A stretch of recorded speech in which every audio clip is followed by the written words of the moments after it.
जी दडपली जाते ती बातमी पहा लोकशाही न्यूज नेटवर्क। की पोखरणी मधून निवडून गेलेला हे गडी कधी पुन्हा पोखरणीत कोणाला तरी भेटायला आलता का? लोकाला दमदाटी देऊन तुम्ही निवडणुका जिंकू पाहता आणि त्यानं त्याच्या 5 वर्षात केलेल्या कामाची यादी प्रसिद्ध कर म्हणाव। मी आमच्या कार्यकर्त्यासाठी लढतो ह्याचा आम्हाला अभिमान आहे। खासदार संजय जाधव यांनी पालकमंत्रीसह जिल्ह्यातील पक्ष पुढाऱ्यावर टोक टाकले। जिल्हा परिषद सिंगणापूर गटातील शिवसेनेचे अधिकृत उमेदवार आदरणीय पांडुरंगजी खिल्लारे, सिंगणापूर पंचायत समिती गणातील शिवसेनेच्या अधिकृत उमेदवार,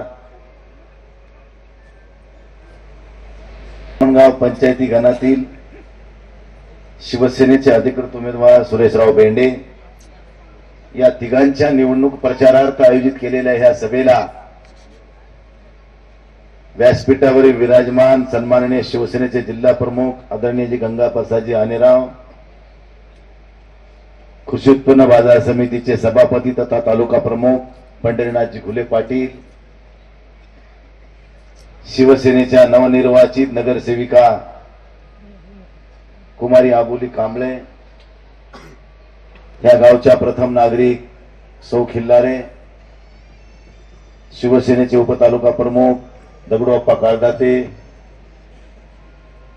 विष्णू खवले, उर्बाजी कोलगणे, आमचे ब्रह्मपुरीकर नेते, माजी सभापती कृषी पंचायत समिती बापू गमे, माजी जिल्हा परिषद सदस्य जनार्दन सोनवणे, माजी पंचायत समिती सदस्य वसंतराव खवले, ज्यांची नावं घेतली ती लाखाची आणि ज्यांची इसरून राहिली ती 1.25 लाखाची। येथे जमलेल्या तमाम शिवसैनिक बंधूंनो, भगिनींनो आणि मित्रांनो,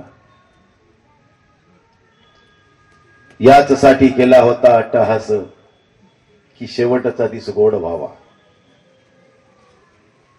ही जिल्हा परिषदेची निवडणूक केंद्र सरकारच्या विविध योजना, राज्य सरकारच्या विविध योजना ज्या मंत्रालयातून चालतात ते जिल्ह्याचं मंत्रालय म्हणजे जिल्हा परिषद आहे मित्रांनो, हे लक्षात ठेवा। आणि ह्या जिल्हा परिषदेमध्ये आपल्या विभागाचा सदस्य जाणं हे आपल्या गावाच्या, ह्या परिसरातल्या, ह्या सर्कल मधल्या गावांच्या सर्वांगीण विकासासाठी आलेल्या योजनाची अंमलबजावणी तुमच्या गावाने चांगल्या प्रकारची व्हावी, ही एकमेव भूमिका उराशी बाळगून मैदानात उतरलेला पैलवान पांडुरंग खिल्लारे।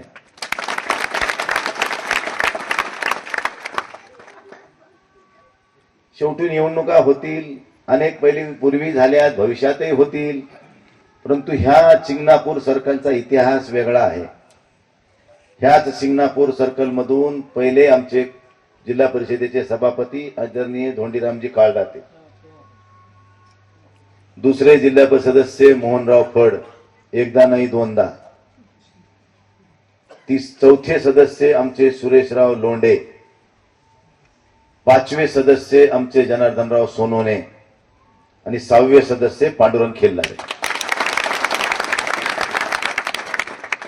हे शिवसेनेचा बालेकिल्ला आहे।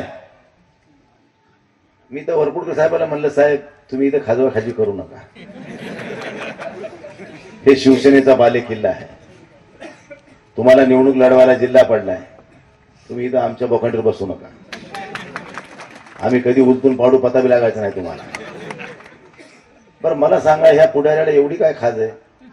सगळे पुढारी आपले लेकरं निवडून आणण्यासाठीच बेजार आहेत। सगळे वरपुडकरच्या घरात 4-4, विटेकराच्या घरात 2, जामकराच्या घरात 1, रेंगे पाटलाच्या घरात 1, तिकडे हनुमंतराव बोबडे पाटलाच्या घरात 1, तिकडे सीताराम गंधारच्या घरात 2, म्हणजे बाकी सर्वसामान्य कुटुंबातल्या माणसानं लढू नये का निवडणूक? अरे तुम्हाला एवढं दिलं, बँका ह्यांच्याच, मार्केट कमिट्या ह्यांच्याच, आमदारक्या ह्यांच्या, मंत्रीपद ह्यांचेच, सगळं देऊन त्या बोर्डीकर साहेब पालकमंत्री मॅडम, एक चुलता बाजार समितीचा सभापती, एक भाचा नगरपालिकेत एक उभं टाकलाय, जिल्हा परिषदेला बँकेचे डायरेक्टर एक बहीण बी, ह्या बी, बाप बी. अरे म्हणजे एवढा सत्तेची हवस ह्यांना कशासाठी आली? आणि पुन्हा पैशाचा पाऊस. पर हे जातीवंत काँग्रेसचे हे नेते सगळे आता झालेत हिंदूवादी. सौ चुवे खाके बिल्ली हजको चली असं म्हणण्यासारखं झालं. चिरंजीव राजपुत्र त्या जरा पोखरणीचा इतिहास बघा म्हणा जरा. मागच्या 5 वर्षात तिथं जाऊन आत्मपरीक्षण करा.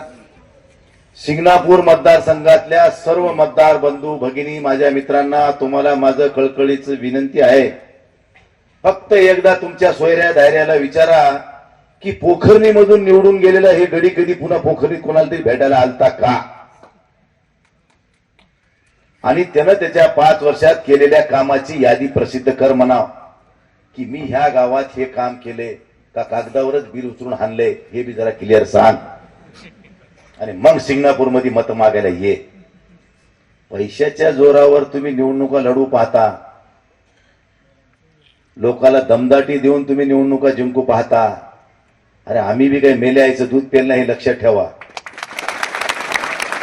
तुम्ही तरी स्वतःच्या पोरासाठी लढता वरपुडकर साहेब, आम्ही आमच्या कार्यकर्त्यासाठी लढतो, ह्याचा आम्हाला अभिमान आहे. पण उभं किती जण राहावं, इकडं पोरग, तिकडं सून आणि तिकडं पुतणे, बस भर अब्दुल्ला गुड थैली में. एवढी लाचारी कशासाठी? एवढी हवस का? कुठेतरी थांबा ना जरा. सगळे भाजपच्या पुढाऱ्याचेच लेकर लढालेत, राष्ट्रवादीच्याच पुढाऱ्याचे लेकर लढालेत. सर्वसामान्य कुटुंबातला माणूस, एखादा कार्यकर्ता कर्तृत्वानं पुढे आला, प्रयत्नांची पराकाष्ठा करून, लोकांची सेवा करून, समाजासाठी झिजून त्याने एखादी निवडणूक लढवावी अशी अपेक्षा व्यक्त केली की ह्याच्या बोकांडीवर पुढाऱ्याचं लेकरू आलंच. घे हजारानं, घे 2000. आम्ही बी येडे तिच्या आईला, आम्हाला बी कळना. अरे 1000 रुपये तुम्हाला मताला दिले म्हणजे तुमच्या वाट्याला रोजचे 54 पैसे येतात. येडे हो तुम्ही. रोज मोबाईलवर तुमचा व्हॉट्सअप फेसबुकचा खर्च होत असेल 10-20 रुपये तरी रोज किमान. मायबापाची मानधन सांगा होते का नाही? 10 रुपये तर रोज खर्च येते का नाही तुम्ही या मोबाईलवर? घरून निघालात गाडीत पेट्रोल घेऊन तर तिथे 10 रुपयाचं 20 रुपयाचं पेट्रोल तरी जाळतात का नाही? मग तुम्ही हजाराच्या नोटी पायी का बरं आपले इमान विकता? आम्ही ऐकले महाभारतामध्ये दानशूर कर्णानं आपली कवच कुंडल दान केली होती की जे कवच कुंडल म्हणजे त्या कर्णाला मरण नव्हतं. आणि ज्या दिवशी कवच कुंडल दान केली त्यानंतर त्याला मरण पत्करावं लागते हे माहीत असताना सुद्धा कवच कुंडल दान करणारा कर्ण एकीकडं, पण ज्या परमपूज्य डॉक्टर बाबासाहेबांनी आम्हाला दिलेल्या अधिकारातून जे लोकशाहीतलं पवित्र दान, मतदान करायचे दान, ते दान करताना सुद्धा आम्हाला वाटते कुणीची गाडी आली ते कितीने द्याले, 1000 द्याले का 2000 द्याले, ते गेले की दुसरं कधी आले, दुसरं गेले की तिसरं कधी आले, त्यानं किती दिले, ह्यानं किती दिले. मग आता मतदान कोणाला द्यायचं? हे मोठा पसारा झाला की नाही आपला बी. पुन्हा आता ते मी बघायला रोज बी सगळे धावे फुल आहेत. अरे तुम्हाला ह्या जत्रेमध्ये 10 दिवसाच्या हे पुढारी रोज दारू पाजतील रे, रोज बोट्या खाऊ घालतील. निकाल लागल्यावर पुन्हा काय तुमचं?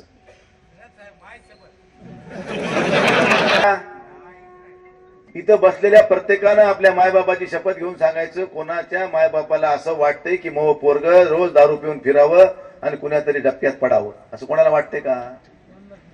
प्रत्येक मायबापाला वाटतंय माझा मुलगा शिकावा, एखादा व्यवसाय करावा, 2 पैसे चांगले कमवावे, काही चांगलं जरी त्याला नाही करता आला तर किमान त्याच्या हातून काही वाईट घडू नये अशी अपेक्षा प्रत्येक माता पित्याला वाटते.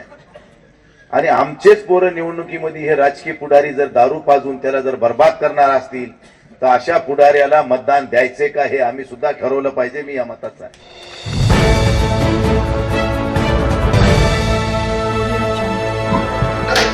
टाळकस येथे पोलीस प्रशासनाच्या वतीने रूट मार्शलचे आयोजन. टाळकस प्रतिनिधी नजीर खान यांच्याकडून टाळकस पोलीस ठाण्याचे सहाय्यक पोलीस निरीक्षक गजानन मोरे व सहाय्यक पोलीस उप निरीक्षक सतीश तावडे यांच्या नेतृत्वाखाली रूट मार्शल घेण्यात आले.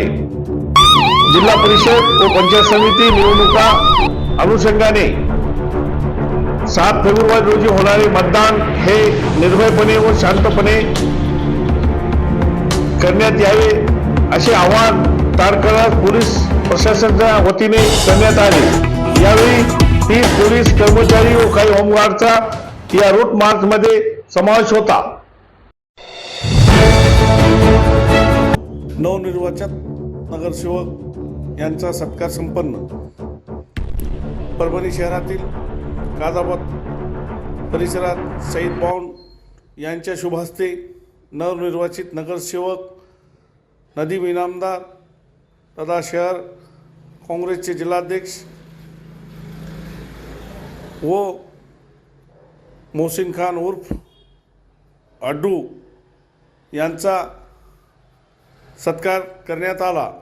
सत्कारला उत्तर देताना इनामदार यांनी मूलभूत सुविधा पुरवण्याचे काम करण्यात येईल असे आश्वासन दिले आहे.